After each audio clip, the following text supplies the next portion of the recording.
So yun, sa mga patuloy na nanonood sa ating YouTube channel, maraming salamat mga kaibigan sa walang sawang suporta nyo sa ating reaction video tungkol sa weather update. Maraming salamat. Big shoutout sa inyo lagi.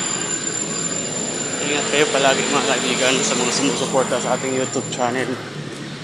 Maraming salamat. Ingat kayo palagi dyan mga kaibigan. Sana huwag kayo magsawa ng manood ng ating mga reaction video tungkol sa weather update. Patuloy kayo nakasubaybay. Salamat.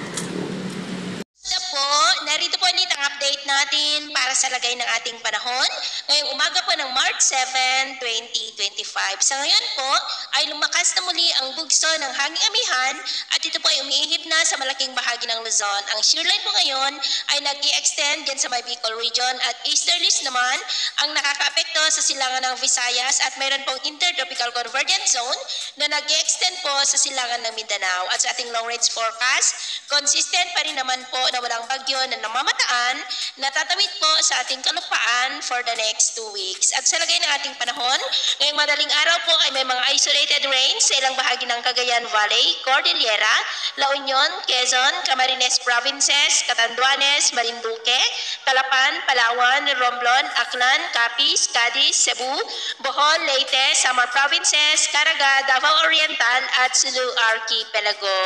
At mamaya po ay sisikat naman ang araw sa malaking bahagi ng bansa pero may tsansa pa rin na mga cloudy skies with isolated rain sa ilang bahagi ng Cagayan, Isabela, Cordillera, Quezon, Lobo, Camarines Provinces, Legazpi, Catanduanes, Calapan, Palawan, Marinduque, Romblon, Aklan, Capiz, Masbate, Dumaguete, Bogo, Jagna, Leyte, Samar Provinces, Tawi-Tawi, Caraga at Davao Oriental. At mamayang hapon may tsansa pa rin ng mga isolated rains sa ilang bahagi po ng ating bansa kaya ugalin pa rin natin lagi ang magdala ng kahit anong panangga natin sa init ng araw at proteksyon na rin po sa mga biglaang buhos ng ulan.